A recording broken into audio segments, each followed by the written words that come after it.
Welcome to my channel. Yes ma'am. बच्चों, आज हम पढ़ रहे हैं class 8 NCERT maths chapter 11 mensuration. ये इंट्रोडक्शन वीडियो है, पार्ट 2 है।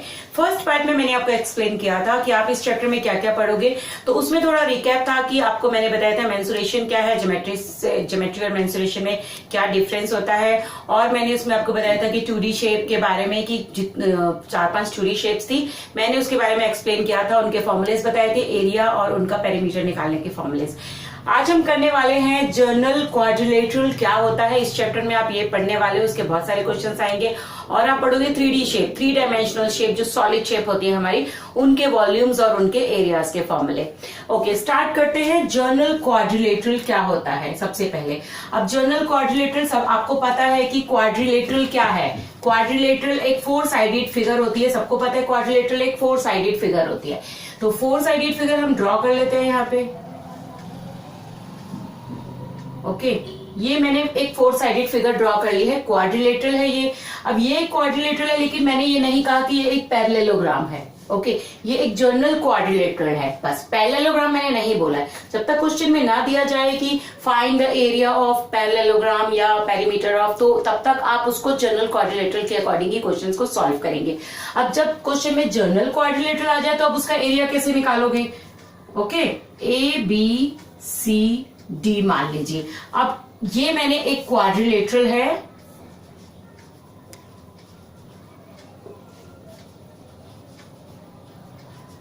Quadrilateral ABCD। ओके, अब इसमें इसका एरिया हम ऐसे कैलकुलेट नहीं कर सकते। हम क्या करेंगे कि A से C तक एक डायगोनल ड्रॉ करेंगे। ठीक है, ये हमने एक डायगोनल ड्रॉ किया A से C तक। डायगोनल क्या होता है, अपोजिट वर्टेक्स को ज्वाइन करके जब हम एक दोनों पॉइंट्स को मिलाते हैं, दोनों वर्टेक्स को, तो उसको ज्वाइन करते हैं, तो उस लाइन को हम क्या बोलते हैं, ये एक डायगोनल है। अब ये क्या बन गया, ट्रायंगल ABC बन गया, ट्रायंगल ACD बन गया। ओके, अब ये हमारे पास क्वाड्रिलेटरल को हमने 2 पार्ट में डिवाइड किया, तो 2 हमारे पास ट्रायंगल बन गए।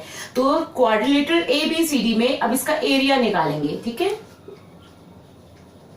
एरिया ऑफ ABCD कैसे होगा, triangle ABC, area of triangle ABC plus area of triangle ACD। Okay, जब हम दोनों ट्रायंगल के एरिया को प्लस कर देंगे निकाल के आपस में, तो क्या आ जाएगा, ये पूरा क्वाड्रिलेटरल का एरिया आ जाएगा। और ट्रायंगल का एरिया निकालना मैंने आपको पिछली वीडियो में बताया ही था। ट्रायंगल के एरिया निकालने का क्या फॉर्मूला होता है, half multiply by B multiply by H. B for base होता है बच्चों, और एच फॉर हाइट होता है। अब देखिए, बेस यहाँ पे क्या है, मैं यहाँ पे बेस मान रही हूँ AC को। AC यहाँ पे एक बेस है। ओके, जब AC बेस है तो अब H तो है ही नहीं यहाँ पे। अब H का क्या करे भाई, H के लिए हमें यहां से एक लाइन ड्रॉ करेंगे, ये हमारा हो गया हाइट। ओके, और यहां से भी एक लाइन ड्रॉ करेंगे, तो ये हो गया, ये भी हमारा हाइट हो गया। ये हमारी हाइट 1 हो गई है, ये हमारी हाइट 2 हो गई है। एक ट्रायंगल की हाइट है तो वो मैंने लिख दिया H1, दूसरे ट्रायंगल की हाइट को मैंने लिख दिया है H2। ओके, अब एरिया ऑफ ABC क्या करेंगे, हाफ मल्टीप्लाई बाय ABC का एरिया, बेस क्या है यहाँ पे, बेस हमारा है AC। ओके, तो बेस है हमारा AC, आगे क्या करेंगे, मल्टीप्लाई बाय हाइट। अब एक हाइट ले ली हमने यहाँ पे, तो मल्टीप्लाई बाय हाइट, तो हमने एक हाइट यहाँ पे ले ली है हमने। ओके, अब हम क्या करेंगे, plus half multiply by base, अभी भी हमारा यही है, क्योंकि इस बेस से हमने यहाँ पर एक हाइट लाइन डाली है, इस बेस से, तो बेस हमारा यहाँ पर भी AC है, और मल्टीप्लाई बाय हाइट क्या ले लेंगे, H2 ले लेंगे।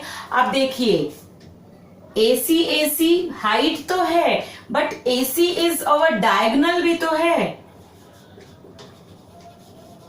AC हमारा डायगोनल ही तो है, तो हम क्या कर सकते हैं, हाफ कॉमन है, हाफ को कॉमन ले लिया, मल्टीप्लाई बाय AC कॉमन है, AC को कॉमन ले लिया।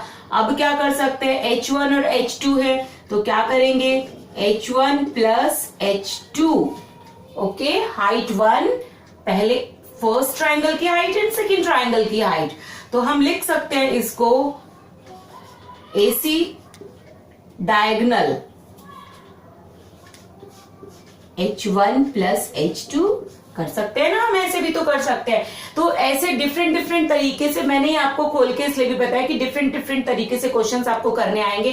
कहीं पे आपको दिया गया ऐसा दिया गया होगा तो आपको कैसे एरिया निकालना है, कहीं पे कैसी फिगर दी गई होगी, कहीं पे कैसी फिगर दी गई होगी। तो इस तरह से आप इस फिगर के थ्रू आप ऐसे आप इसका एरिया निकाल सकते हो क्वाड्रिलेटरल का।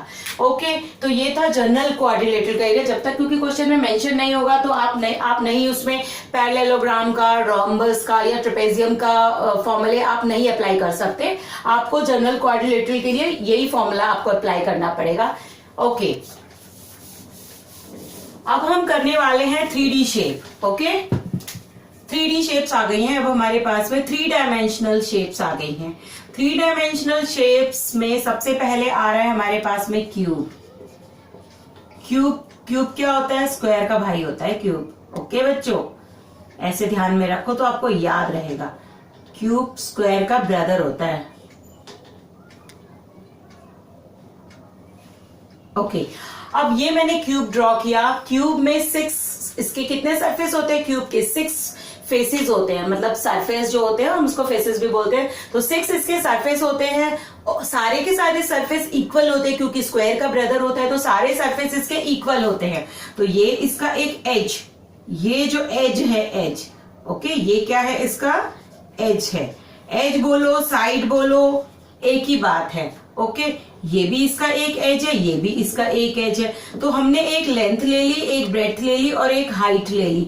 तीनों की लेंथ, ब्रेड्थ और हाइट तो सेम ही है ना। तो जब हम इसका वॉल्यूम बना रहे हैं, वॉल्यूम निकालना है, मान लीजिए हमें क्यूब का वॉल्यूम निकालना है, तो हम क्या करेंगे? साइड को 3 टाइम्स, अब बजाय हम ये लिखे side multiply by side multiply by side. Okay, तो इसकी जगह हमने क्या किया? जब सब जगह सेम है, यदि क्यूब की एक साइड 5 सेंटीमीटर, सारी साइड 5 ही तो होंगी, सारे एजेस उसके 5 सेंटीमीटर या 5 मीटर, जो भी हमें क्वेश्चन में यूनिट दी जाएगी, तो सारे सेम होंगे। तो S3 को साइड मल्टीप्लाई बाय साइड लिखेंगे तो ये क्या बन गया? S3 बन गया। या इसको हम A3 भी लिखते हैं, वो भी सेम चीज है। और इसकी यूनिट्स होती हैं, यूनिट आपको इसमें लगानी पड़ेगी। क्यूब यूनिट जो भी है इसकी, क्यूबिक यूनिट, वो आपको क्वेश्चन में गिवन होगी तो वो लगानी पड़ेगी। अब आपके पास में आता है इसका एरिया निकालने का फॉर्मूला। अब एरिया निकालने के लिए आपको क्या यूज करना पड़ेगा? क्यूब की 6 साइड्स होती है क्यूब की। ओके, क्यूब के 6 फेसेस होते हैं ना, आप पढ़ते आ रहे हो, क्लास 2-3 से पढ़ते आ रहे हो। तो क्यूब के 6 फेसेस होते हैं, तो 6a स्क्वायर इसका फॉर्मूला होता है। a आपको 5 गिवन है, तो 5 का square. Okay, 6 multiply by 5 multiply by 5। तो इस तरह से आप इसका एरिया निकाल सकते हो। अब यहां पर तो हमने एरिया निकाला टोटल एरिया। ओके, एक आता है lateral area, lateral surface area. Okay, अब एक आता है लेटरल सरफेस एरिया। लेटरल का मतलब, जैसे मान लीजिए मेरे पास ये एक बॉक्स है। ओके, यही वाला बॉक्स समझ लीजिए, क्यूब है मेरे पास में। अब लेटरल में क्या हम देखते हैं? अब इसमें जो ये ऊपर का पोर्शन है, ऊपर का लेड और ये नीचे का लेड, इसको हमने निकाल दिया। ओके, अब मान लीजिए मेरे पास में ये एक मार्कर है, मार्कर की ये वाली साइड मैंने हटा दी और ये वाली साइड मैंने हटा दी, बीच का पोर्शन बचेगा इसमें खाली। तो इसी तरह इसमें ऊपर का लेड हटाया, नीचे का साइड हटा दी, ऊपर की साइड हटा दी, तो वो क्या हो जाएगा? टॉप और बॉटम हम निकाल देते हैं, तो उसको बोलते हैं लेटरल सरफेस एरिया। तो इसमें हम लेटरल सरफेस एरिया कैलकुलेट करेंगे तो हमारा आएगा 4a स्क्वायर, क्योंकि हमने 4 ही साइड लेनी है। ऊपर की साइड हमने, ये वाली साइड हमने निकाल दी और नीचे की ये वाली साइड हमने, टॉप और बॉटम की साइड्स निकाल दी हैं, तो 4a स्क्वायर आ गया। तो इस तरह से हम क्यूब का एरिया फाइंड आउट कर सकते हैं। ये क्वेश्चंस में आ सकता है आपको इस तरह के क्वेश्चंस में कि इसमें आपको लेटरल सरफेस एरिया निकालना है या इसमें टोटल एरिया निकालना है या सिर्फ कर्व सरफेस एरिया निकालना है। ओके, तो ये था हमारा क्यूब। अब हम पढ़ रहे हैं क्यूबॉइड के बारे में। क्यूबॉइड सबको पता है, रेक्टेंगल का ब्रदर होता है क्यूबॉइड।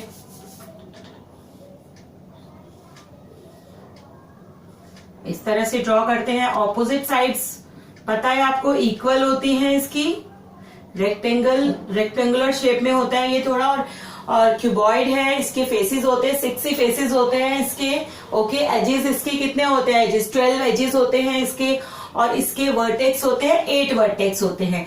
अब हमें ये वाली क्या है इसकी, ये इसकी क्या है? लेंथ है। ओके, ये क्या है इसकी? ये ब्रेड्थ है, और ये क्या है इसकी? हाइट है।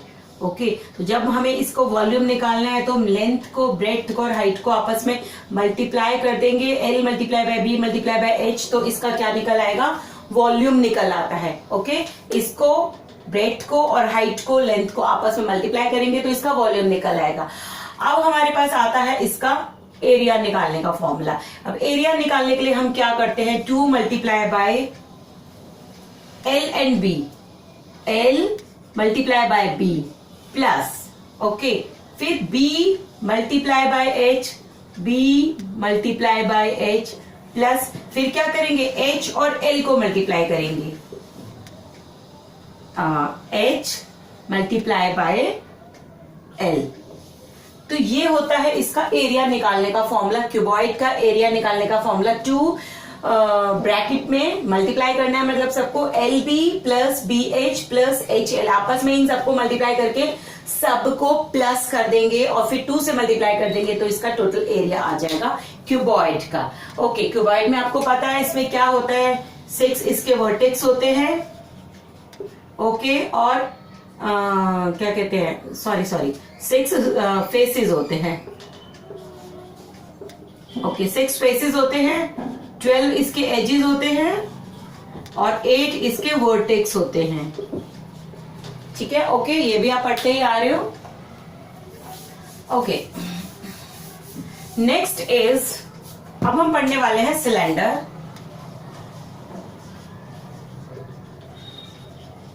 सिलेंडर भी ये देखिए, सबने देखा है सिलेंडर, कोई डस्टबिन की शेप हो गई, ग्लास की शेप हो गई, मार्कर हो गया, या गैस सिलेंडर हो गया। सिलेंडर में ये देखिए, ये दोनों साइड्स, ऊपर के जो टॉप और बॉटम है, ये क्या होते हैं? सर्कुलर होते हैं। तो ये हमारा हो गया रेडियस सर्कल का R, और ये जो साइड है ये क्या हो गई? सिलेंडर की हाइट हो गई। ये हमारी क्या हो चुकी है? हाइट हो गई है। अब ये जनरल सी बात है। अब इसमें मैंने आपको बताया था ना, लेटरल वर्ड आ रहा है आपके पास में। ओके, अब मान लो ये मैंने इसके टॉप और बॉटम को अलग कर दिया है मैंने। ओके, सेपरेट कर दिया है मैंने। ये जो टॉप और बॉटम को मैंने यहाँ अलग ड्रॉ किया, इस वाले बॉटम को मैंने अलग किया ड्रॉ, बीच का पोर्शन को मैंने खोल दिया पूरा। तो जब हम सिलेंडर के बीच वाले पोर्शन को पूरा खोल देंगे तो वो एक रेक्टेंगल की शेप में आ जाएगा। ओके, वो क्या आ जाएगा? एक रेक्टेंगल की शेप में आ जाएगा। तो जब हम यहाँ पर, अब इसका एक चीज बताती हूँ मैं आपको, इसका जो वॉल्यूम निकालने का फॉर्मूला होता है वो होता है पाई R स्क्वायर H। वॉल्यूम निकालने का फॉर्मूला होता है, यदि मुझे इस पूरे सिलेंडर का, अब वॉल्यूम मैंने आपको बताया था, वॉल्यूम की कितनी चीज इस सिलेंडर के अंदर, कितना बॉक्स कुछ भी फिल करना है तो वो कितना आ सकता है, वो उसका वॉल्यूम होता है। तो पाई की वैल्यू आपको कुछ भी दी जा सकती है, 22/7 या 3.14 कुछ भी दी जा सकती है। H मीन्स इसकी हाइट है, R मीन्स ये रेडियस, सर्कल का रेडियस पता है ना, डायमीटर का हाफ रेडियस। तो ये आपको कुछ भी दिया जा सकता है। अब हम कर रहे हैं इसका एरिया निकालने के लिए, मैंने ये दोनों चीजें अलग की हैं कि एक टोटल एरिया हो गया, एक लेटरल सरफेस एरिया हो गया। लेटरल सरफेस एरिया हो गया है। अब मैंने जब इन दोनों पार्ट्स को अलग किया तो ये सर्कल हो गया। ठीक है, ये तो मेरे पास अब एक सर्कल आ गया है। अब सर्कल का जो एरिया होता है क्या होता है? पाई R स्क्वायर। अब नीचे वाला बॉटम वाले सर्कल का एरिया पाई R स्क्वायर, ये भी पाई R स्क्वायर और ये भी पाई R स्क्वायर, दोनों का एरिया जो हो गया, ये क्या निकाला हमने? सर्कल का एरिया पाई R स्क्वायर। अब ये क्या है? इसकी हाइट। ये क्या है? इसकी, ये जो हमने इसका गोल पोर्शन को अलग किया था ना, ये इसकी हाइट है। ओके, अब यदि मुझे इसका क्या निकालना है, इसका मुझे पेरीमीटर निकालने को बोले यदि तो 2 पाई आर। ओके, क्या आएगा 2 पाई आर। अब यदि मैंने ये वाली साइड, क्योंकि ये सर्कुलर थी ना, यहाँ पे आके ये सर्कुलर थी तो मैंने इसको खोल दिया तो ये एक रेक्टेंगल बन गया। तो ये वाली जो आ गया ये 2 pi R 2 pi R pi R 2 pi R हो गया।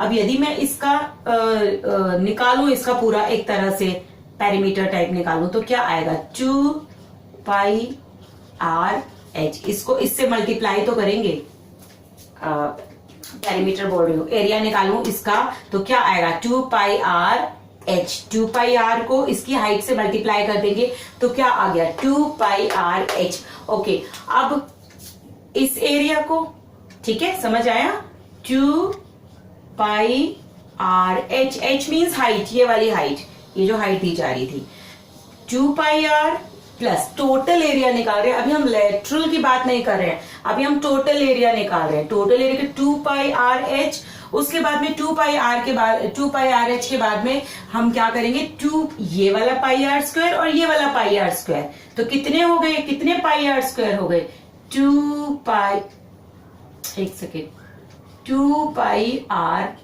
स्क्वायर। कितने पाई आर हो गए 2 pi are square. 2 pi R हो गए ना, एक इस सर्कल का एक इस सर्कल का। तो अब हम इसको और हम शॉर्ट में हम इस फॉर्मूले को देखो, 2 पाई आर यहां पर भी कॉमन है, 2 पाई आर यहां पर भी कॉमन है ना, दोनों में कॉमन। तो क्या कर लेंगे इसको, एक सेकेंड, अब मैं इसको रब कर रही हूं। अभी आ गया 2 पाई आर, अब यहाँ 2 पाई आर कॉमन है, ये भी 2 पाई आर कॉमन है, तो 2 पाई आर बाहर निकाल दिया हमने, 2 पाई आर बाहर निकाला हमने। अब यहाँ पे h बचा, यहाँ पे r बचा ना एक, तो r प्लस h। तो यदि हमें इसको टोटल सरफेस एरिया निकाल 2 pi are r plus h, तो हम इसका टोटल एरिया जो निकाल सकते हैं सिलेंडर का, हम इस तरह से निकाल सकते हैं। अब आया लेटरल जो सरफेस एरिया निकालना है। लेटरल सरफेस एरिया के लिए हम क्या करेंगे 2 पाई आर एच, सिर्फ 2 पाई आर एच। आपको ये मैंने अभी बताया ही था कि बीच के पोर्शन को यदि हम अलग कर देंगे, इसके बीच के पोर्शन को अलग करेंगे तो ये तो हाइट हो गई और ये 2 पाई आर हो गया। ओके, आर ये सर्कुलर है तो radius, R means radius, H means height. तो आपने देखा कि किस तरह से हमने इस फॉर्मूले को खुद ही हमने इस फॉर्मूले को डिराइव किया, कैसे इसका ये फॉर्मूला है, हमने कैसे समझा कि इन सब पार्ट्स को अलग अलग कर दिया तो टोटल सरफेस एरिया निकल गया। और लेटरल क्या होता है, लेटरल मैंने बताया टॉप और बॉटम को यदि अलग कर दिया जाए, बीच का पोर्शन बचे, तो उसको हम कहते हैं लेटरल सरफेस एरिया। ये वर्ड आपके पास इस चैप्टर में कई बार आएगा कि इस क्वेश्चन में टोटल सरफेस एरिया निकालना है या आपको लेटरल सरफेस एरिया निकालना है, क्या निकालना है, ये क्वेश्चन आपको इस तरह से क्वेश्चन में दिया जाएगा। तो आपको इस तरह से ये क्वेश्चन सारे सॉल्व करने होंगे। पाई की वैल्यू भी आपको क्वेश्चंस में दी जाएगी, हाइट मैंने आपको बता ही दी है कि क्या होती है। तो इस तरह से इसी टाइप के क्वेश्चंस आपको इस चैप्टर में आएंगे, इनसे रिलेटेड ही क्वेश्चंस आएंगे। ये एक बेस था जो मैंने आपको भी एक्सप्लेन किया था। मिलते हैं फिर एक्सरसाइज के साथ में 11.1 के साथ में नेक्स्ट वीडियो में। Bye bye.